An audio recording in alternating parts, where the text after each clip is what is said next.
आपके दर पर आने से पहले मैं बड़ा कमजोर होता हूँ, मगर आपकी दहलीज को छूते ही मैं कुछ और होता हूँ। नमस्कार दोस्तों, मैं हूँ डॉक्टर शुभा और आप देख रहे हैं Gita Gyan series only on pathway to healing. कहते हैं कुछ किताबें पढ़ी नहीं जाती, जी जाती है। भगवत गीता भी ऐसी ही एक पुस्तक है। यह सिर्फ एक धर्म ग्रंथ नहीं है, यह मनुष्य के मन का एक्सरे है। जब मन उलझता है, जब रिश्ते टूटने लगते हैं, जब मेहनत के बाद भी रिजल्ट नहीं मिलते, जब दुनिया समझ नहीं आती और सबसे ज्यादा जब हम खुद को समझ नहीं पाते, तब गीता बोलती है। और यही कारण है कि 5000 वर्ष पहले युद्ध भूमि में कही गई बातें आज भी हमारे जीवन, हमारी उलझनों और हमारे दिल के सवालों में उतनी ही सच लगती है। आज हम शुरू कर रहे हैं भगवत गीता का 5वां अध्याय। इस अध्याय का नाम है कर्म संन्यास योग। लेकिन नाम सुनकर ऐसा मत सोचिए कि यह अध्याय सिर्फ सन्यासियों के लिए है। अगर आप एक स्टूडेंट हैं, वर्किंग प्रोफेशनल है, एंटरप्रेन्योर, डॉक्टर, पेरेंट है या बस अपनी लाइफ को थोड़ा बेहतर बनाना चाहते हैं, तो यह अध्याय पूरी गीता के सबसे प्रैक्टिकल अध्यायों में से एक है। क्योंकि आज का सबसे बड़ा सवाल वही है जो अर्जुन का था, क्या शांति जिम्मेदारियां छोड़ने से मिल जाएगी? जरा अपने जीवन के पिछले 1 साल के बारे में सोचिए। कितनी बार ऐसा हुआ होगा जब आपने मन ही मन कहा होगा, बस अब नहीं, अब मुझसे नहीं होगा। कभी ऑफिस का प्रेशर, कभी फैमिली एक्सपेक्टेशन, कभी रिलेशनशिप की मिसअंडरस्टैंडिंग और कभी कंपैरिजन, कभी फाइनेंशियल स्ट्रेस और कभी सिर्फ एक अजीब सा खालीपन, जबकि बाहर से सब ठीक लग रहा होता है। आज की जनरेशन भी बर्नआउट से उतनी नहीं टूट रही जितनी ओवर थिंकिंग से टूट रही है। हमारे पास इंफॉर्मेशन बहुत है लेकिन क्लैरिटी बहुत कम है। फ्रेंड्स बहुत है लेकिन भीतर अकेलापन भी उतना ही है। और यही वह जगह है जहां गीता हमें सिखाती है कि किसी भी डिसीजन से पहले अपने मन को समझना कितना जरूरी है। अब जरा कल्पना कीजिए, कुरुक्षेत्र की विशाल भूमि, लाखों योद्धा, शंख बज चुके हैं, युद्ध शुरू होने ही वाला है। हर किसी की नजर अर्जुन पर है, लेकिन उसी समय दुनिया का सबसे महान योद्धा अपने ही रथ पर बैठ जाता है। उसके हाथ कांप रहे हैं, उसका मन बिखर चुका है। और पिछले अध्यायों में भगवान श्री कृष्ण उसे आत्मा, ज्ञान, कर्म और योग का गहरा रहस्य समझा चुके हैं। लेकिन जितना ज्ञान मिलता है, कभी कभी उतने ही नए क्वेश्चंस भी जन्म लेते हैं। और यहीं से 5वें अध्याय की शुरुआत होती है। अर्जुन उवाच, हे कृष्ण, कभी आप कर्मों के त्याग की बात करते हैं और कभी कर्म योग की। कृपया स्पष्ट रूप से बताइए कि मेरे लिए वास्तव में कौन सा मार्ग श्रेष्ठ है। यही प्रश्न केवल अर्जुन का नहीं है, यही प्रश्न हर उस इंसान का है जो आज अपनी लाइफ में कंफ्यूज है। क्या नौकरी छोड़ दूं? क्या ये रिलेशनशिप छोड़ दूं? क्या शहर बदल दूं? करियर बदल दूं? या सब छोड़कर स्पिरिचुअलिटी में लग जाऊं? हम सोचते हैं कि शायद हमारी समस्या बाहर है, लेकिन क्या सच में ऐसा है? यही भगवान श्री कृष्ण मुस्कुराते हैं। वे अर्जुन को डांटते नहीं, वे उसके प्रश्न को छोटा नहीं कहते, क्योंकि भगवान जानते हैं सही प्रश्न पूछना भी आधी यात्रा पूरी कर लेना जैसा है। फिर वे उत्तर देते हैं, संन्यास और कर्म योग दोनों ही मनुष्य को परम कल्याण तक पहुंचा सकते हैं, लेकिन अधिकांश लोगों के लिए निष्काम कर्म योग अधिक श्रेष्ठ है। अब यहाँ रुकिए, यही वह श्लोक है जिसे अक्सर लोग आधा समझते हैं। बहुत लोग सोचते हैं श्री कृष्ण केवल कर्म करने की बात कर रहे हैं, लेकिन नहीं, वे केवल कर्म करते रहो नहीं कह रहे। वे कह रहे हैं काम करो, लेकिन उस काम में खो मत जाओ। आज हमारी सबसे बड़ी समस्या काम नहीं है, काम तो इंसान सदियों से करता है। समस्या है अपनी पहचान को अपने काम से बांध लेना। अगर प्रमोशन मिली तो मैं सक्सेसफुल, और अगर नहीं मिली तो मैं फेलियर। अगर किसी ने तारीफ कर दी तो मैं अच्छा, और अगर किसी ने क्रिटिसाइज किया तो मैं बेकार। धीरे धीरे हमारा पूरा सेल्फ वर्थ दूसरों के हाथों में चला जाता है, और यही दुख की शुरुआत है। भगवान कहते हैं कर्म करो, लेकिन अपना मूल्य परिणाम से तय मत करो। जरा एक सर्जन की कल्पना कीजिए, वह पूरी ईमानदारी से ऑपरेशन करता है। उसने वर्षों तक पढ़ाई की, पूरी तैयारी की, पूरी सिंसियरिटी से अपना काम किया, लेकिन क्या वह हर ऑपरेशन के रिजल्ट की गारंटी दे सकता है? नहीं। अगर वह हर रिजल्ट को अपने अहंकार या अपने अस्तित्व से जोड़ ले, तो वह अगले पेशेंट का इलाज भी नहीं कर पाएगा। इसलिए वह अपना बेस्ट देता है, लेकिन रिजल्ट को ह्यूमिलिटी से स्वीकार भी करता है। यही कर्म योग है। लेकिन श्री कृष्ण यही नहीं रुकते। वे जानते हैं कि अर्जुन के मन में अभी भी एक प्रश्न है। अगर दोनों रास्ते मोक्ष तक ले जाते हैं तो कर्म योग आसान क्यों है? इसका उत्तर अगले ही श्लोक में मिलता है। भगवान कहते हैं, हे महाबाहो, कर्म योग का अभ्यास किए बिना सच्चा संन्यास प्राप्त करना अत्यंत कठिन है, लेकिन जो कर्म योग में स्थित हो जाता है वह शीघ्र ही परम सत्य को प्राप्त कर लेता है। यह बात जितनी आध्यात्मिक है उतनी ही साइकोलॉजिकल भी। मान लीजिए कोई व्यक्ति कहे मैंने सोशल मीडिया छोड़ दिया, लेकिन उसका मन हर 5 मिनट बाद सोच रहा है कि लोग क्या पोस्ट कर रहे होंगे। क्या उसने वास्तव में सोशल मीडिया छोड़ा? नहीं, उसने केवल ऐप डिलीट की है। अटैचमेंट नहीं। ठीक उसी तरह घर छोड़ देना आसान है लेकिन अहंकार छोड़ना कठिन है। मोबाइल स्विच ऑफ करना आसान है लेकिन मन का शोर बंद करना कठिन है। इसलिए श्री कृष्ण कहते हैं पहले भीतर योग पैदा करो, फिर त्याग अपने आप हो जाएगा। क्योंकि सच्चा त्याग बाहर की चीजों का नहीं, भीतर की आसक्ति का होता है। अब भगवान एक ऐसा उदाहरण देते हैं जिसे सुनकर लगता है कि जैसे पूरी गीता एक चित्र बन गई हो। वे कहते हैं जो व्यक्ति अपने सभी कर्म परमात्मा को समर्पित करके फल की आसक्ति छोड़े हुए कर्म करता है, वह उसी प्रकार संसार से अछूता रहता है जैसे पानी में रहकर भी कमल का पत्ता भीगता नहीं। क्या आपने कभी कमल के पत्ते को ध्यान से देखा है? वह पानी में है लेकिन पानी उसका हिस्सा नहीं बन पाता। बारिश होती है, बूंदें गिरती है लेकिन वह टिकती नहीं, बस फिसल जाती है। यही श्री कृष्ण चाहते हैं कि हमारा मन भी ऐसा ही बने। दुनिया में रहे, पैसा भी रहे, सपने भी रहे, रिश्ते भी रहे, लेकिन कोई भी चीज हमारी आंतरिक शांति पर अधिकार ना कर सके। क्योंकि जिस दिन आपकी शांति किसी व्यक्ति, किसी नौकरी, रिश्ते या किसी परिणाम की कैदी बन गई, उसी दिन आपने अपने जीवन की चाबी किसी और के हाथ में दे दी। और शायद आज की जनरेशन की सबसे बड़ी समस्या यही है। हम फ्रीडम चाहते हैं लेकिन अपनी इमोशंस का रिमोट कंट्रोल दूसरों को दे देते हैं। किसी ने रिप्लाई नहीं किया, पूरा दिन खराब। किसी ने अप्रिशिएट नहीं किया, कॉन्फिडेंस खत्म। श्री कृष्ण कहते हैं जिसका मन दूसरों के व्यवहार से हर पल ऊपर नीचे होता रहता है, वह अभी स्वतंत्र नहीं हुआ है। लेकिन क्या इसका मतलब यह है कि हमें इमोशंस खत्म कर देने चाहिए? क्या हमें पत्थर बन जाना चाहिए? बिल्कुल नहीं। और यही 5वां अध्याय का स्वर थोड़ा बदल जाता है। अब भगवान कर्म की बात कम और कर्म करने वाले इंसान की बात ज्यादा करते हैं। वह इंसान जो दुनिया में रहता है लेकिन दुनिया उसके भीतर नहीं रहती। भगवान कहते हैं जो व्यक्ति योग से जुड़ गया है, जिसका अंतकरण शुद्ध हो गया है, जिसने अपने मन और इंद्रियों पर नियंत्रण पा लिया है और जो हर प्राणी में उसी एक परमात्मा का अंश देखता है, वह कर्म करते हुए भी कर्मों से बंधता नहीं। जरा इस श्लोक को ध्यान से सुनिए। भगवान ने यह नहीं कहा कि योगी वह है जो हिमालय चला जाए या जो पूरे दिन आंखें बंद करके बैठा रहे। उन्होंने कहा योगी वह है जो अपने मन का मालिक बन जाए।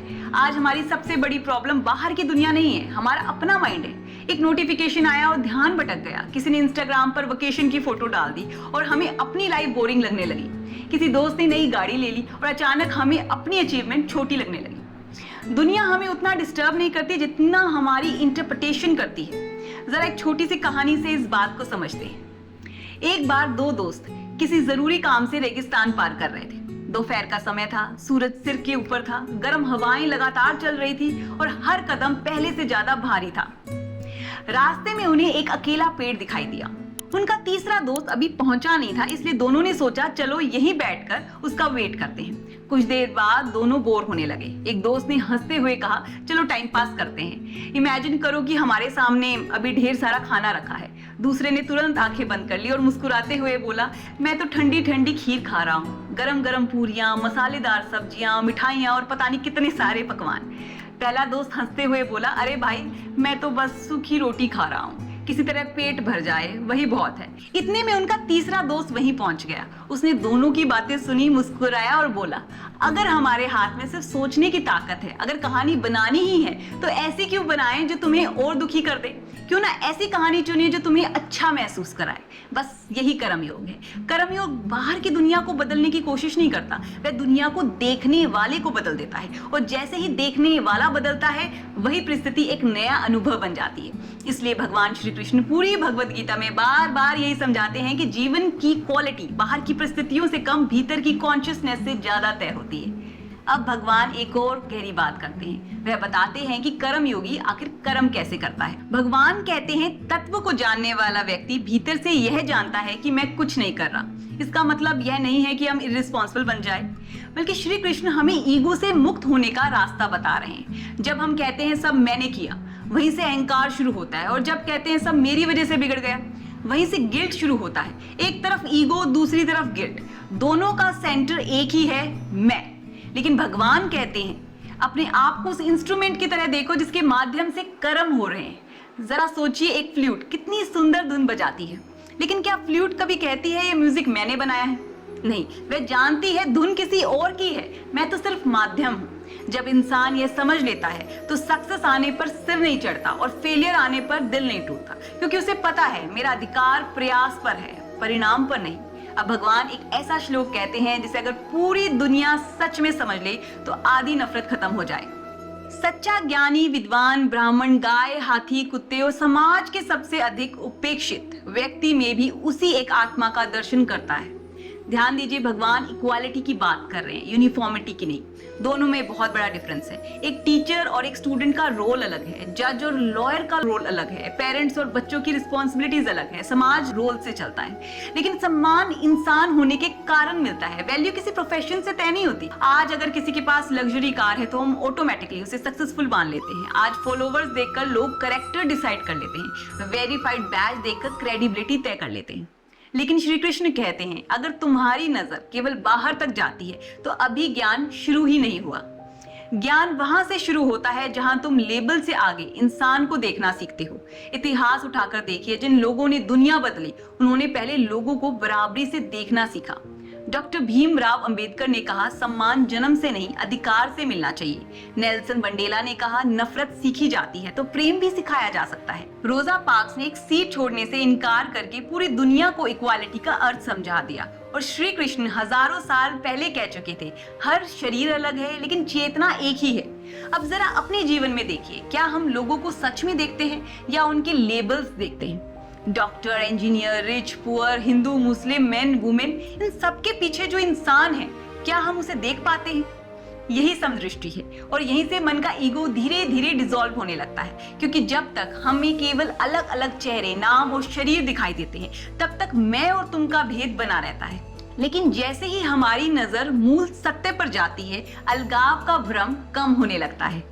अब इसे समुद्र के एक सिंपल एग्जाम्पल से समझते हैं। कल्पना कीजिए, आप समुद्र के किनारे खड़े हैं। एक छोटा सा बबल समुद्र की सतह पर उभरता है। कुछ पल के लिए उसकी अपनी आइडेंटिटी होती है, वह अलग दिखाई देता है, इसलिए हमें लगता है कि वह समुद्र से अलग है। लेकिन जरा गहराई से देखिए, उस बबल की रियलिटी क्या है? वही H2O। और समुद्र की हर लहर की रियलिटी भी वही H2O। कुछ सेकंड के बाद बबल फूट जाता है। क्या H2O खत्म हो गया? नहीं, केवल उसका अलग फॉर्म समाप्त हुआ। उसका एसेंस तो हमेशा से समुद्र ही था। ठीक इसी तरह हम सब इस संसार में एक एक बबल की तरह हैं। हमारा नाम अलग है, शरीर अलग है, पर्सनालिटी अलग है, एक्सपीरियंसेस अलग है। इसलिए हमें लगता है कि मैं और तुम अलग हैं। लेकिन अगर बाहरी फॉर्म से आगे देखें तो हमारे अस्तित्व का कोर एक ही है, एक ही चेतना, एक ही डिवाइन कॉन्शियसनेस। समदृष्टि का अर्थ यही है कि हम केवल बबल्स को ना देखें, बल्कि उस वाटर को देखें जो हर बबल के भीतर है। जब हमारी नजर केवल रूप पर रहती है, तब कंपैरिजन, ईगो, जेलसी और हेट्रेड पैदा होते हैं। लेकिन जिस दिन हमारी नजर एसेंस पर चली जाती है, उसी दिन हर चेहरा अपना सा लगने लगता है। फिर कोई दूसरा नहीं रहता, बस एक ही समुद्र और हम सब उसकी अलग अलग लहरें और बबल्स हैं, जो कुछ समय के लिए अलग दिखाई देते हैं, लेकिन अपने मूल में कभी अलग थे ही नहीं। यही है समदृष्टि, रूप अनेक, रियलिटी एक। लेकिन अब भगवान एक और भी बड़ा ट्विस्ट देते हैं। अगर हर इंसान में वही परमात्मा है तो फिर हमें दुख क्यों होता है? और सबसे बड़ा सवाल, अगर बाहर की दुनिया इतनी टेम्पररी है तो हमारा मन बार बार उसी में खुशी क्यों ढूंढता है? यहीं से 5वां अध्याय मनोविज्ञान की गहराइयों में उतरता है। भगवान श्री कृष्ण कहते हैं, जो व्यक्ति बाहरी विषयों में आसक्त नहीं होता और अपने भीतर आनंद खोजना सीख लेता है, वही ऐसा सुख प्राप्त करता है जो कभी समाप्त नहीं होता। ध्यान दीजिए, भगवान यह नहीं कह रहे कि अच्छी चीजों का आनंद मत लो, नई कार मत खरीदो, अच्छे रेस्टोरेंट मत जाओ, ट्रैवल मत करो या जीवन को बिल्कुल बोरिंग बना दो।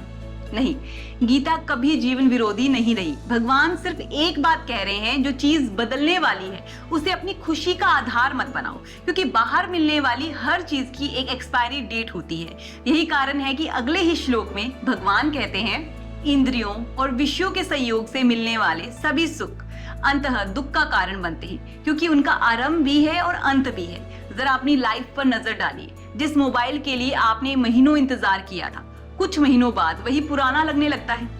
जिस प्रमोशन के लिए आपने रातें जागकर मेहनत की, कुछ समय बाद अगली प्रमोशन की चिंता शुरू हो जाती है। जिस अचीवमेंट पर कभी आपने सेलिब्रेशन किया था, आज वह आपकी नॉर्मल लाइफ का हिस्सा बन चुकी है।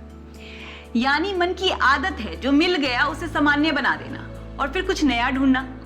मॉडर्न साइकोलॉजी इसे हिडोनिक एडेप्टेशन कहती है, लेकिन श्री कृष्ण हजारों वर्ष पहले इसे एक ही श्लोक में समझा चुके थे। और यही कारण है कि करोड़ों कमाने वाला भी बेचैन हो सकता है और एक साधारण जीवन जीने वाला व्यक्ति भी भीतर से प्रसन्न हो सकता है, क्योंकि शांति बैंक बैलेंस से नहीं, माइंड बैलेंस से आती है। लेकिन अब भगवान एक और भी कठिन बात कहते हैं और यहीं से भगवान अब मेडिटेशन की ओर ले जाते हैं। भगवान मेडिटेशन को कोई रहस्यमय प्रक्रिया नहीं बना रहे। वे कहते हैं कुछ समय के लिए बाहर की भागदौड़ से अपने मन को विराम दो, अपनी अवेयरनेस को श्वास पर ले आओ। सांस भीतर जा रही है, सांस बाहर आ रही है, देखो, बस यहीं से यात्रा शुरू होती है। आज पूरी दुनिया माइंडफुलनेस की बात कर रही है, ब्रीदिंग एक्सरसाइज की बात कर रही है, स्ट्रेस मैनेजमेंट की बात कर रही है, लेकिन गीता हजारों वर्षों पहले कह रही थी, जिसने अपनी श्वास को देखना सीख लिया उसने अपने मन को समझना शुरू कर दिया, क्योंकि मन हमेशा या तो पास्ट में रहता है या फ्यूचर में। दिलचस्प बात यह है कि यह केवल आध्यात्मिक दृष्टि नहीं बल्कि साइंस भी इसी ओर संकेत करती है। हार्वर्ड यूनिवर्सिटी के शोधकर्ताओं मैथ्यू किल्सवर्थ और डेनियल गिलबर्ट की एक प्रसिद्ध साइंटिफिक स्टडी के अनुसार इंसान का मन अपने जागृत समय का लगभग 47% हिस्सा उस काम में पूरी तरह उपस्थित नहीं होता जो वह उस क्षण कर रहा होता है। यानी लगभग आधे समय हमारा माइंड वर्तमान से दूर कहीं और भटक रहा होता है, लेकिन श्वास हमेशा प्रेजेंट में होती है और जो प्रेजेंट में आ गया वह धीरे धीरे शांति के सबसे निकट पहुंच जाता है। अब 5वें अध्याय का अंतिम और सबसे सुंदर निष्कर्ष आता है। भगवान कहते हैं, जो मुझे सभी यज्ञों और तपों को भोगता है, समस्त लोकों का स्वामी और सभी प्राणियों का सच्चा हितैषी जान लेता है, वही वास्तविक शांति प्राप्त करता है। कितनी अद्भुत बात है कि भगवान कहते हैं कि मुझे अपना सच्चा मित्र समझो, एक ऐसा मित्र जो हर परिस्थिति में तुम्हारे साथ है। जब पूरी दुनिया तुम्हें गलत समझ रही हो, वह तब भी तुम्हें जानता है। जब तुम्हारी मेहनत का फल देर से मिले, वह तब भी तुम्हारे साथ है। जब तुम्हें लगे कि जीवन बिखर रहा है, वह तब भी तुम्हारा हाथ नहीं छोड़ता। और यही 5वें अध्याय का सबसे बड़ा संदेश है। भागने से शांति नहीं मिलती, कर्तव्य निभाने से मन शुद्ध होता है। मन शुद्ध होता है तो ध्यान सहज होता है, ध्यान गहरा होता है तो समदृष्टि आती है, समदृष्टि आती है तो भीतर आनंद जागता है, और जहाँ भीतर आनंद जाग जाए वहीं से मुक्ति की यात्रा शुरू हो जाती है। तो दोस्तों, भगवद गीता का 5वां अध्याय केवल कर्म योग का अध्याय नहीं है, यह इनर फ्रीडम का अध्याय है। यह हमें सिखाता है कि दुनिया बदलने से पहले अपने मन को बदलना जरूरी है, क्योंकि जिसने अपने मन को जीत लिया उसने आधी दुनिया जीत ली, और जिसने अपने भीतर भगवान का स्पर्श महसूस कर लिया उसके लिए हर रास्ता पूजा बन जाता है, हर कर्म योग बन जाता है और हर दिन एक नई शुरुआत। इसी संदेश के साथ 5वें अध्याय का समापन करते हैं। जय श्री कृष्ण।